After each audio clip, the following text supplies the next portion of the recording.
ओम शांति। आज सुनते हैं प्यारे बाबा की 4 मई की अव्यक्त मुरली से दिल में छपने वाली गहराई की बातें। आज का मुरली मंथन हम हिमाचल के पालमपुर सेंटर के से कर रहे हैं। देखिए, सेंटर की छत से पीछे आपको नजर आ रहा होगा सारे धर्मशाला के पहाड़ ही पहाड़, क्योंकि धर्मशाला के निकट, और बर्फ, कितनी बर्फ ही बर्फ है। तो यहाँ पर लगभग 60-70 कुमार सारे इंडिया से आए हैं, दूर दूर से भट्ठी करने के लिए। तो बहुत ही अच्छा रौनक लगी हुई है। 3 दिन की भट्ठी नुमाशाम घाटी में यहाँ योग किया सबने, वहाँ पर्वत पे जाके बड़ा आनंद सबको आया।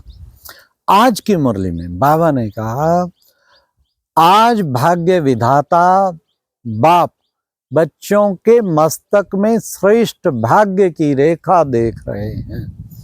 बाबा ने कहा, दिव्य सितारे के रूप में भाग्य की रेखा देख रहे हैं। फिर बाबा ने कहा, नैनों में स्नेह और शक्ति की रेखा देख रहे हैं।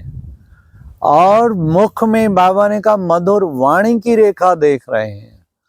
फिर बाबा ने कहा कि बच्चे, इन हाथों में बच्चे खजानों के संपन्नता की रेखा देख रहे हैं। फिर बाबा ने कहा होठों पे मुस्कुराहट की रेखा देख रहे हैं। फिर बाबा ने कहा दिल में दिल्ला राम की रेखा, दिल्ला राम के स्नेह की रेखा देख रहे हैं। फिर बाबा ने कहा कदमों में पद्मों की कमाई की रेखा देख रहे हैं। तो इतना बड़ा भाग्य किसी का हो सकता है क्या? अपने भाग्य को देखकर निकलता है, वाह मेरा भाग्य वाह। तो बाबा ने कहा सदा इस भाग्य के गुणगान गाते रहो। फिर बाबा ने कहा कि बच्चे, बाबा का तुमसे ज्यादा प्यार है या बच्चों का ज्यादा प्यार है? हाँ, फिर पहले बाबा ने कहा भाग्य बनाने का आधार क्या है? बहुत सहज तरीका है। वो क्या? मेरा बाबा कहा और भाग्य के अधिकारी बने। तो दिल से कहना मेरा बाबा, तो सब भाग्य के अधिकारी बन जाते हैं। तो दिल से कहते हो मेरा बाबा। तो बाबा ने फिर कहा कि बच्चे, साथ साथ फिर बाबा ने कहा देखो बच्चे, बाबा क्या चाहता है बच्चों से? तो बाबा क्या चाहता है? हाँ, क्योंकि बाबा तुम सब बच्चों को देख के पहले तो बाबा मुबारक दे रहे हैं, कितना दूर दूर देश से आए हो।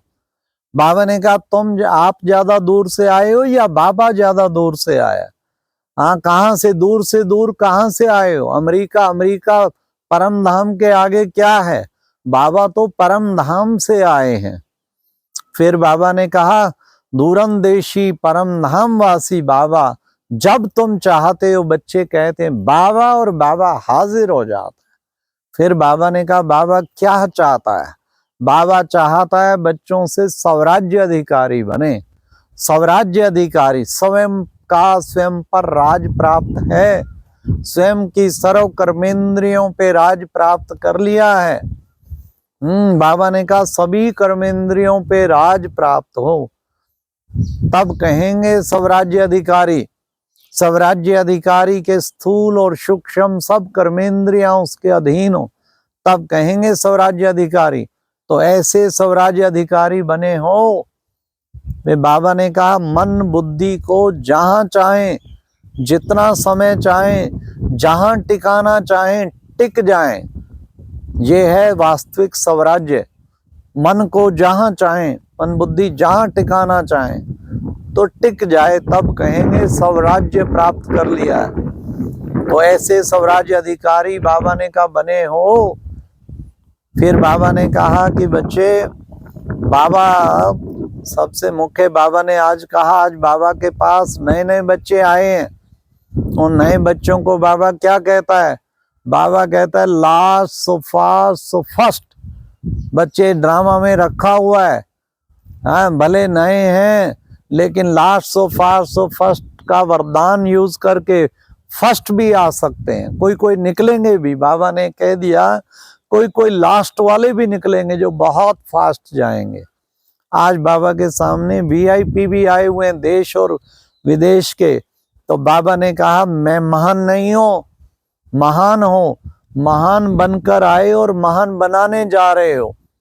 और सहयोगी हो, सो सहज योगी हो। सदा ये याद रखना, मेहमान नहीं है, अधिकारी है बाबा ने कहा, ऐसा सोच के चलना है। फिर बाबा ने आज जो है टीचर्स बहनों को कहा, टीचर्स अर्थात अपने फीचर्स द्वारा फ्यूचर को दिखाने वाली, हर एक टीचर से क्या किस चीज की फीलिंग आए, सुख धाम की फीलिंग आए, स्वर्ग की फीलिंग आए, फरिश्तेपन की फीलिंग आए, तो क्या टीचर्स के फीचर्स ऐसा फीलिंग कराते हैं। फिर बाबा ने डबल विदेशी खास बड़ी बहनें निमित्त जो बनी है उनको भी बाबा ने कहा, बच्चे गए भले देश से हैं परंतु विदेश में ऐसे सेवा कर रहे हैं जैसे कि वहां के ही हैं, अपनेपन की भाषणा अच्छी दे रहे हैं। तो बाबा ने कहा कि बच्चे, बाबा उमंग देखता रहता है, डबल विदेशी बच्चों का कितना उमंग है, सदा अपने को सेवा में बिजी रखते हैं। फिर बाबा ने कहा कि बच्चे, इसलिए बाबा ने कहा उनको अपनेपन की भाषणा भले दो, लेकिन ये नहीं कि हम अमेरिका के हैं या हम लंदन के हैं, सारे विश्व की जिम्मेवारी तुम्हारे ऊपर है, अपने को विश्व का जिम्मेवार समझ के चलना है।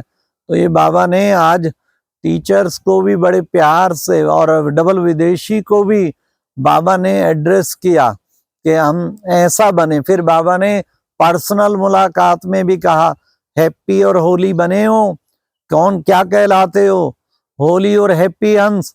होली हंस, बाबा ने कहा हंस का क्या काम है, हंस का काम है निर्णय शक्ति। तो निर्णय शक्ति इतनी है, व्यर्थ को झट परख के एक तरफ कर देना, किनारे कर देना, इसको कहते हैं होली हंस। और हैप्पी, सदा हैप्पी, दुख की लहर तो नहीं आती, हैप्पीनेस से सदा इमर्ज रहती है या मर्ज रहती है। सोचते हो तो जैसे कि मर्ज है, लेकिन प्रैक्टिकल में लाते हो तो जैसे इमर्ज है। तो ऐसे हैप्पी हंस बने हैं। बाबा ने कहा दुख को डाइवोर्स दे दिया है, जरा भी दुख की लहर ना आए, ये दुख को लहर डाइवोर्स देना। सदा सुखदाता के बच्चे, सदा सुख में रहने वाले, तो ऐसे हैप्पी और होली हंस बनना है। तो ये है बाबा की आशा। फिर बाबा ने आज की मुरली में खास वरदान में भी कहा, क्या विशेष बाबा ने वरदान दिया। बाबा ने कहा कि बच्चे, याद और सेवा के बैलेंस को रखने वाले, अनुभव करने, बैलेंस के द्वारा चढ़ती कला का अनुभव करने वाले डबल अधिकारी, डबल राज्य अधिकारी भाव। बाबा ने कहा याद और सेवा का बैलेंस, सेवा में भी इतना ना भागो जो याद भूल जाओ, और याद में सेवा ना भूल जाओ। फिर बाबा ने कहा सेवा एक अंग की तरह है, जैसे अंग नहीं अलग हो सकता, ऐसे जिन बच्चों को सेवा का खूब चांस मिला हुआ है, ये भी उनका बहुत बड़ा भाग्य है। इसलिए सेवा एक अंग है, सेवा को अलग नहीं कर सकते, ऐसे याद को भी अलग नहीं कर सकते। जो इनका बैलेंस रखते हैं वही वास्तव में राज्य अधिकारी हैं। आज की मुरली में फिर स्लोगन था, परमात्म पालना ही सहज योगी बनना है। परमात्म प्यार की पालना का स्वरूप है सहज योगी जीवन। इतना परमात्म प्यार का अनुभव करो। बाबा कहते मोहब्बत में मेहनत नहीं, फिर मेहनत लग नहीं सकती। ऐसा प्यार का अनुभव करो जो एकदम, उसमें बाबा ने कहा फिर सहज योगी बन जाएंगे, फिर मुश्किल नहीं लगेगा, सब कुछ अति सहज होगा। आज की जो अव्यक्त इशारा था, बाबा ने कहा रॉयल्टी और प्योरिटी की धारण करो। तो उसमें बाबा ने कहा देखो बच्चे, तुम्हारी प्योरिटी ही पर्सनैलिटी है, तुम्हारी प्योरिटी ही बड़े से बड़ी प्रॉपर्टी है। इसलिए प्योरिटी की पर्सनैलिटी और इस प्रॉपर्टी को सदा अपने साथ रखो। बाबा ने कहा प्योरिटी में सदा मन वचन संकल्प कर्म, जो प्योरिटी में रहते हैं वो वास्तव में उनको सभ्यता की देवी कहा जाता है। तो ऐसे सभ्यता की देवी बनो। अच्छा, ओम शांति। ये थी आज की मुरली से दिल में छपने वाली गहराई की बातें। ओम शांति।